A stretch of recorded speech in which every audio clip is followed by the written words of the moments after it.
Hello and welcome to this quick tutorial on entering hazards into the employer's toolbox. So I'll just log myself in as this sample company for the sake of this demonstration, Acme, and we'll go straight through to health and safety. So here we've got two branches loaded. We'll work with Auckland at this stage, and there we are, the health and safety homepage for the Acme Auckland branch. So to start with, we need to make sure that we've got our departments defined. Okay, there's half a dozen there. If we haven't, we need to add them. Simple task. Departments should be thought of as generic areas of the same sort of logical business function, such as kitchen, car park, workshop, that sort of thing. Okay, so now we'll go to the hazard register so we can create a hazard. So in hazard management, there's two sides to recording your hazards. Firstly, there's the identification process. So just recognizing that there is a hazard in a certain area which needs to be managed. And then secondly, the assessment of the hazard, which is a cyclical process going forwards. So to start with, we'll go and add a hazard. Here we are with a blank screen, so we'll assign a number. That's purely optional, we don't need to, just a reference to this particular hazard. The system keeps a track of numbers and just gives it the next one if you wish, not necessary. Department will say this is in our car park, it's not significant. Significant meaning it has the potential to cause serious harm. We're just going to load up a tripping hazard. Full description if you need it, the date it's first identified, use the date picker because that gets it in the right format for the system. If you need to go back, do a drill down by clicking through the years and months like this. We'll just go for today. The person identifying the hazard. This comes from your staff list. If there's people missing, you need to go back to your staff and add them in there.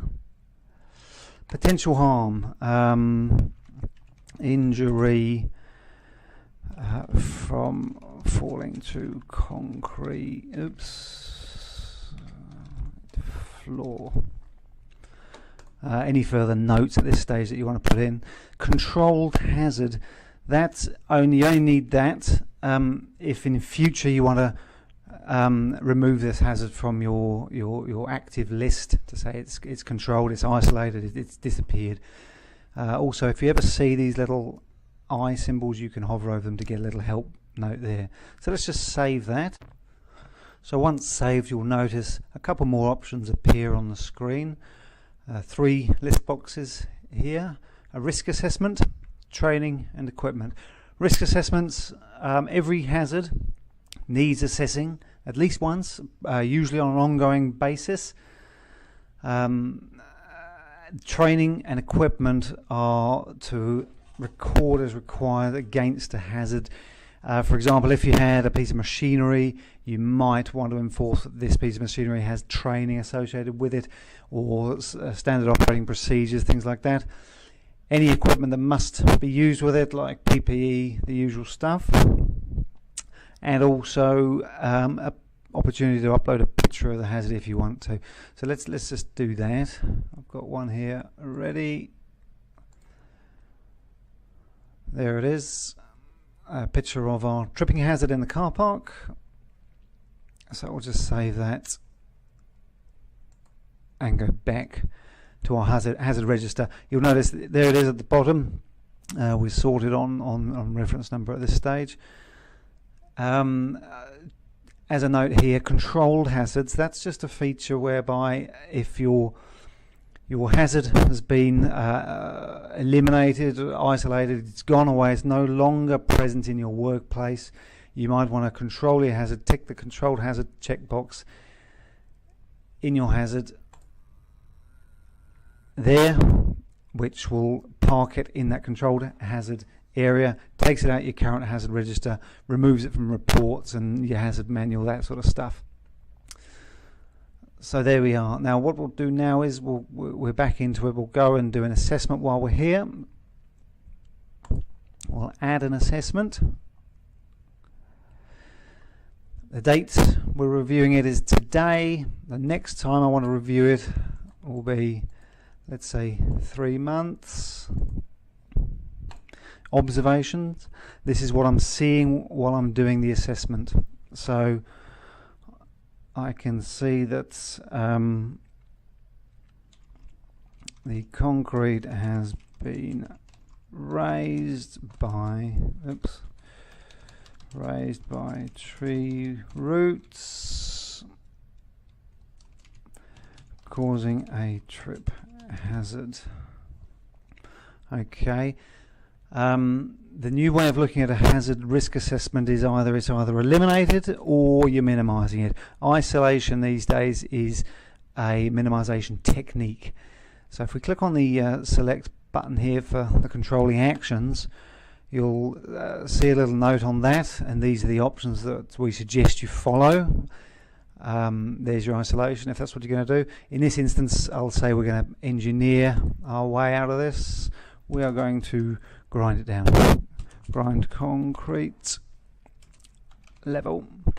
The reviewer, that's who's doing this assessment. It's me, my department manager. If you use them, it's entirely up to you. That's your internal procedures, of course. And the risk assessment matrix, I'm going to say this happens quite a lot, but it's minor injuries, so I'll just tick that to record that's our gauged risk at this stage, and we'll save that. Again, once saved, you've got the opportunity to add pictures to your assessment. I've got one ready there. Let's just upload that. That's a picture of what we're doing to minimize that hazard. So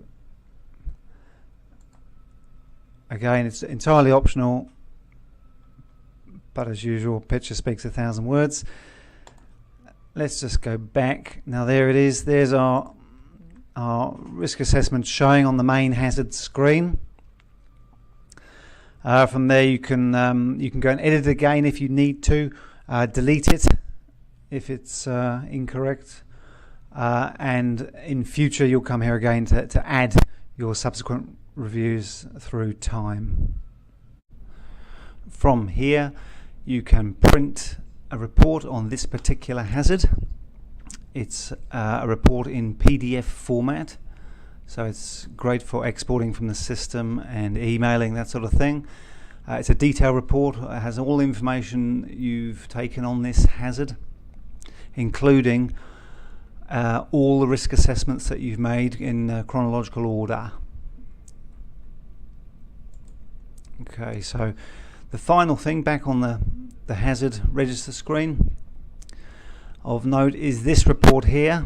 This gives a brief overview of the hazards in your system in Word format, and this report is the one that actually gets merged into your health and safety manual and a couple of other reports, such as the contractor's induction pack.